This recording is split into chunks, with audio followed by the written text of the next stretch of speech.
జై తెలంగాణ. అందరికీ నమస్కారం. ఈ రాష్ట్రంలో ప్రభుత్వానికి ధైర్యం లేక అనేక నిర్ణయాలను పోస్ట్పోన్ చేస్తూ వస్తున్నది.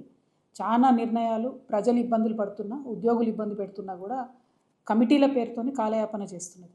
అది ఉద్యమకారుల విషయమైనా, 317 జీవో ఉద్యోగుల విషయమైనా, ఇంకా అనేక అంశాల్లో కూడా ఏదో ఒక కమిటీ వేయడం, కాలయాపన చేయడం తప్పితే గుండె ధైర్యంతో నిర్ణయాలు తీసుకొని ప్రభుత్వం ముందుకు పోవడం లేదు.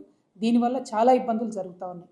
ఉదాహరణకు 317 జీవోని తీసుకున్నట్టయితే గత 9 నెలల క్రితం క్యాబినెట్ సబ్ కమిటీ ఏదైతే దామోదర్ రాజనరసింహ గారు చైర్మన్గా, శ్రీధర్ బాబు గారు, పొన్నం ప్రభాకర్ గారు మెంబర్స్గా వేయడం జరిగిందో, ఆ సబ్ కమిటీ ఒక మధ్యంతర నిర్ణయం తీసుకొని 190 జీవోని ఇవ్వడం జరిగింది.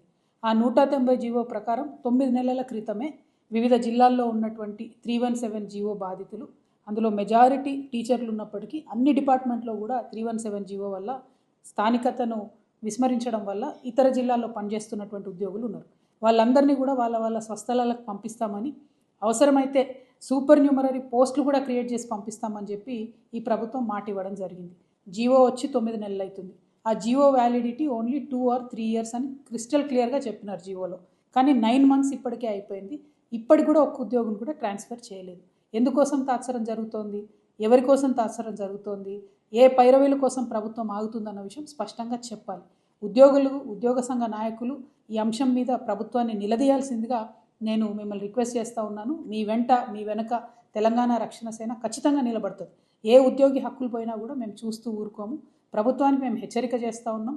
మీరు ఏదైతే 317 జీవోలో ప్రత్యేకించి టీచర్లకు సంబంధించి 25 రేషనలైజేషన్ జీవోతో సంబంధం లేకుండా సపరేట్గా 190 జీవోను అమలు చేయాలి. అవసరమైతే వారికి సూపర్ న్యూమరరీ పోస్టులు క్రియేట్ చేసన్న స్వస్థలాలకు తీసుకురావాలి. మిగతా డిపార్ట్మెంట్లో ఉన్న 317 జీవో బాధితులందరికీ కూడా డైరెక్ట్గా మీరు ట్రాన్స్ఫర్ చేసే అవకాశం ఉండి కూడా 9 months నుండి చేయడం లేదు. ఖచ్చితంగా ట్రాన్స్ఫర్లు వెంటనే చేపట్టాలి.